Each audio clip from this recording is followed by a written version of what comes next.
नमस्कार दोस्तों, कैसे हैं आप लोग। उम्मीद करते हैं फ्रेंड्स कि आप सभी लोग ठीक होंगे। तो फ्रेंड्स, हमारे YouTube channel Annu miss YouTube Hindi channel में आप सभी का एक बार फिर से स्वागत है। तो जैसा कि फ्रेंड्स, आज की इस वीडियो में हम लोग नया टॉपिक स्टार्ट करेंगे। आज हम लोग पढ़ने वाले हैं इकाई अंक ज्ञात करना। किसी भी क्वेश्चन का इकाई अंक किस तरीके से ज्ञात किया जाता है, ये भी एक महत्वपूर्ण टॉपिक है। हर एक एग्जाम में जो है इससे क्वेश्चन जरूर बनता है। तो सबसे पहले हम लोग जो है क्वेश्चन का पैटर्न देखेंगे कि किस तरीके से हमसे जो है क्वेश्चन पूछा जाता है। उसके बाद जो है हम उसे निकालना सीखेंगे। तो चलिए फ्रेंड्स, चलते हैं टॉपिक पे। तो फ्रेंड्स, आज का हमारा टॉपिक है इकाई अंक ज्ञात करना। किसी भी क्वेश्चंस का इकाई अंक किस तरीके से निकाला जाता है, ये हम लोग देखते हैं।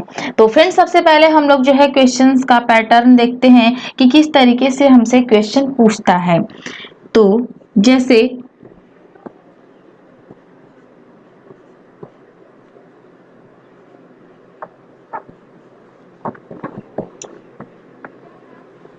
तो फ्रेंड्स, आप देख रहे हैं यहाँ पर हमने एक क्वेश्चन लिखा है, जैसे कि 532 गुणे 441 गुणे 547 गुणे 6879। इसका हम लोग गुणा करेंगे टोटल का, और उसके बाद जो हमारी संख्या आएगी उसका इकाई अंक क्या होगा, ये हमसे पूछा जाता है। तो यहाँ पर आप देख रहे हैं संख्या बहुत बड़ी बड़ी है और इससे भी बड़ी संख्या आती है, और उसका मल्टीप्लाई करना थोड़ा सा डिफिकल्ट होता है। थोड़ा सा नहीं, अगर हम एग्जाम में बैठे हैं एग्जाम हॉल में और वहां पर इस टाइप के क्वेश्चंस अगर हमारे सामने आ जाए और कैलकुलेशन करना होगा तो बहुत ही टफ होगा। इसी तरीके से बड़ी संख्या में, जैसे मान लीजिए आपके पास इस टाइप के क्वेश्चंस भी आ जाते हैं। जैसे आप देख रहे हैं कि ये आपकी इतनी बड़ी बड़ी संख्याएं दी गई है और इसका मल्टीप्लाई करके और यहाँ से पूछेगा कि बताइए कि इस क्वेश्चन में, यानी कि इसका जब आंसर आएगा उसमें हमारा इकाई अंक क्या होगा। इस टाइप के क्वेश्चन पूछे जाते हैं। कुछ और भी क्वेश्चन है, जैसे मान लीजिए 25 के पावर 101, 625 के पावर 1000, 729 के पावर आपका आ जाता है मान लीजिए 29। यहाँ पर आप देख रहे हैं कि ये जो संख्या हमने दी है 25 के पावर 101। अब बताइए इसका कैलकुलेशन करना आसान है या टफ है। तो 25 के पावर 101 यानी कि 25 का जो है 101 बार मल्टीप्लाई, तो ये बहुत टफ हो जाता है। इसमें पूछेगा कि बताइए इकाई अंक क्या होगा। ऐसे ही यहाँ पर देखिए 625 के पावर 1000, इसका बताइए कि इकाई अंक क्या होगा। और इस तरीके से 729 के पावर 29 अगर दिया है और इसका इकाई अंक आपको ज्ञात करना हो तो बहुत ही डिफिकल्ट होता है। तो इस टाइप के क्वेश्चन जो है आपके एग्जाम में पूछे जाते हैं। तो ये सारे जो है किस तरीके से निकाला जाएगा, किस तरीके से सॉल्व किया जाएगा, ये सारा जो है हम लोग स्टेप बाय स्टेप सीखेंगे। ऐसे ही बहुत बड़ी बड़ी संख्याएं जो है आपसे पूछी जाती हैं। बड़ी बड़ी संख्याओं का पावर जो होता है, घात जो होता है, वो बहुत बड़ी बड़ी हो जाती है। जैसे मान लीजिए आपके पास ये संख्या दे दी जाए और बताइए कि इसका इकाई अंक क्या होगा, तो ये हमारे लिए इम्पॉसिबल होगा कि 1231 का हम लोग जो है 232 बार मल्टीप्लाई करें और उसके बाद इसका आंसर लाएं। तो इस तरीके से बहुत बड़ी बड़ी संख्याएं दी जाती है, उसका पावर भी बड़ा बड़ा होता है और हमसे पूछता है कि इकाई अंक क्या होगा। तो चलिए फ्रेंड्स, स्टार्ट करते हैं। तो सबसे पहले हम लोग जो है इस वाले पैटर्न से देखेंगे कि अगर हमारे सामने इस टाइप का क्वेश्चन आता है इस पैटर्न पे, तो इसका इकाई अंक क्या होगा। धीरे धीरे हम लोग जो है ये सारी चीजें भी जानेंगे। तो चलिए स्टार्ट करते हैं। तो फ्रेंड्स, सबसे पहले जो है हम लोग छोटी छोटी संख्याओं से लेके चलते हैं ताकि सीखने में हमें आसानी हो। जैसे मान लीजिए 25 गुणे 14 गुणे 16 गुणे 19 गुणे 21। मान लीजिए हमारे पास ये क्वेश्चन है 25 गुणे 14 गुणे 16 गुणे 19 गुणे 21। ये हमारा क्वेश्चन है। अब हमें यहाँ से फाइंड करना है कि इकाई अंक क्या होगा। इसमें हम लोग क्या निकालेंगे, इकाई अंक।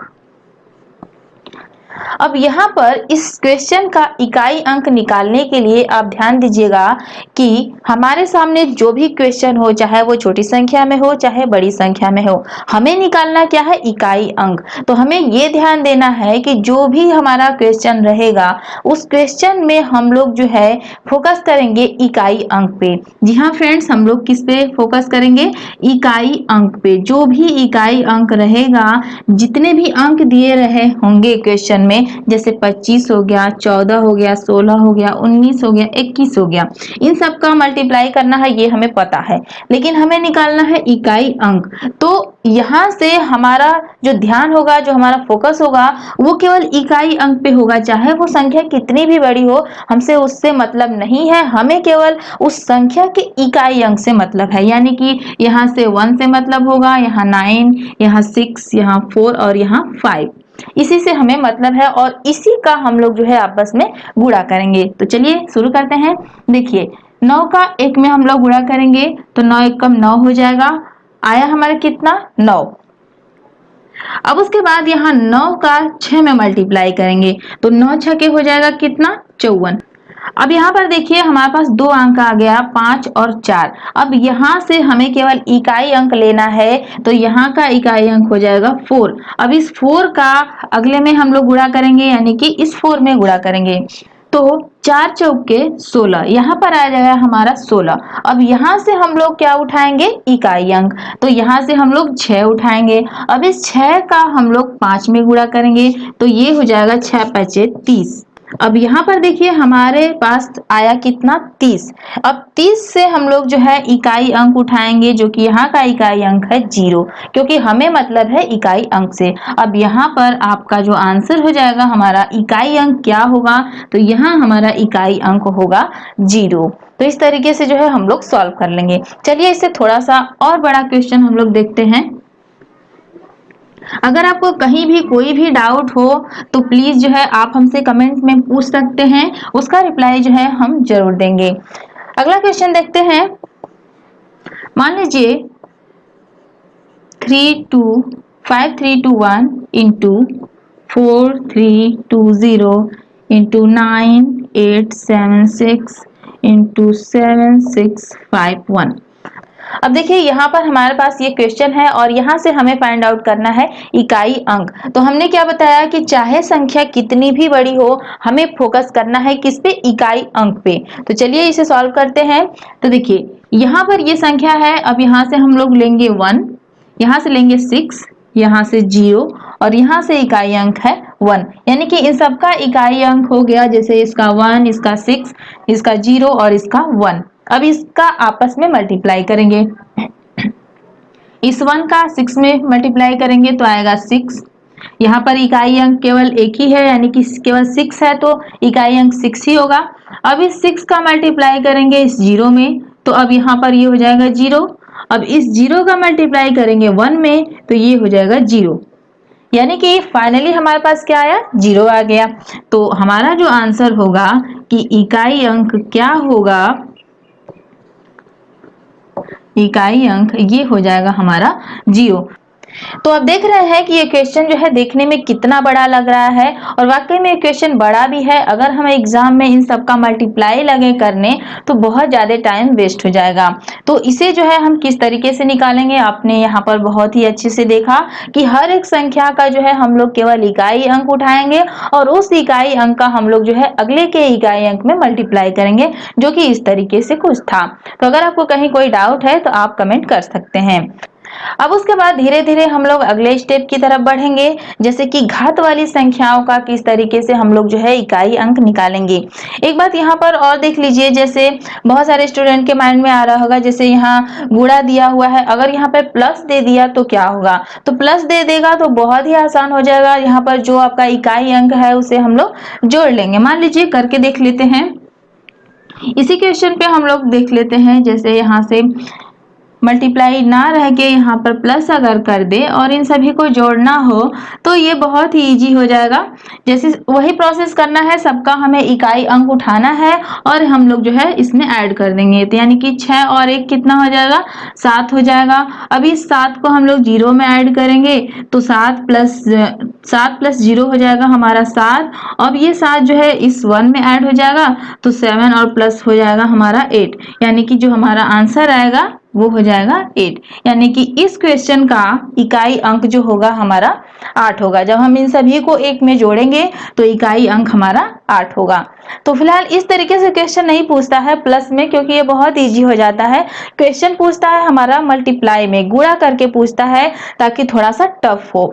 तो हमने देखा कि किस तरीके से उसे फाइंड आउट करेंगे। अब हम लोग चलते हैं क्वेश्चन के अगले पैटर्न की तरफ, जो कि घात में दिया हुआ होता है।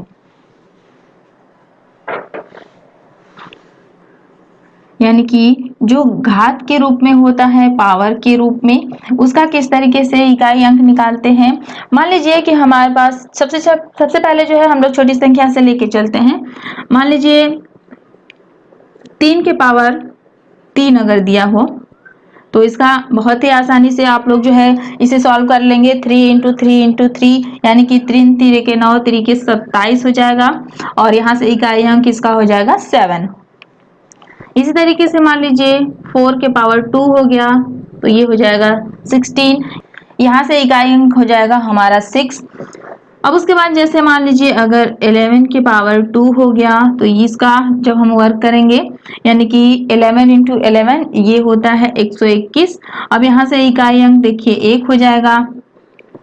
12 का देखेंगे, मान लीजिए 12 के स्क्वायर अगर हम करेंगे तो 12 बरही हम 144 होता है, और यहाँ का इकाई अंक हो जाएगा 4। तो ऐसे ही फ्रेंड्स जितनी भी संख्याएं होती हैं छोटी छोटी, जैसे मान लीजिए कि आपका 14 हो गया, 15 हो गया, आपका जैसे मान लीजिए कि 25 हो गया, इन सभी की घात अगर छोटी संख्या है जैसे 2 है, 3 है, 4 है, जहां तक हमें याद है तो वो बहुत ही इजीली हम कर लेते हैं। लेकिन यहीं पे जो है जैसे मान लीजिए यही 12 है और 12 के पावर आपका 2 ना रह करके मान लीजिए बड़ी घात अगर हो जाए, जैसे 25 हो गया, आपका 101 हो गया, या फिर 1002 हो गया, इस तरीके से पावर आपकी बढ़ा दे तो इसका जो है कैलकुलेशन करने में थोड़ा सा टफ हो जाएगा, थोड़ा सा नहीं बहुत ज्यादा टफ हो जाएगा। तो वहां पर किस तरीके से इसका जो है हम लोग इकाई अंक निकालेंगे, ये सारी चीजें भी हम लोग सीखेंगे। तो फिलहाल यहाँ पर हमने छोटी छोटी संख्याओं से देखा कि किस तरीके से जो है पावर अगर दिया है तो निकाल लेंगे। लेकिन यही अगर बड़ा संख्या हो जाए, बड़ी संख्या की पावर बड़ी संख्या हो जाए, या फिर पावर बड़ी हो जाए, इस टाइप के जो आपके सवाल आते हैं उसको किस तरीके से सॉल्व करेंगे, ये सारा जो कंसेप्ट है ये हम लोग नेक्स्ट वीडियो में देखेंगे। तो फ्रेंड्स फिलहाल आज के इस वीडियो में बस इतना ही। अगर आपको वीडियो पसंद आई हो तो प्लीज वीडियो को लाइक करना ना भूलें, और साथ ही साथ वीडियो को शेयर भी कीजिए, ताकि आपके साथ साथ जितने भी स्टूडेंट हैं, जो लोग ये नहीं जानते हैं, वो लोग भी ये सारी चीजें जाने। तो चलिए फ्रेंड्स मिलेंगे नेक्स्ट वीडियो में। Thanks for watching.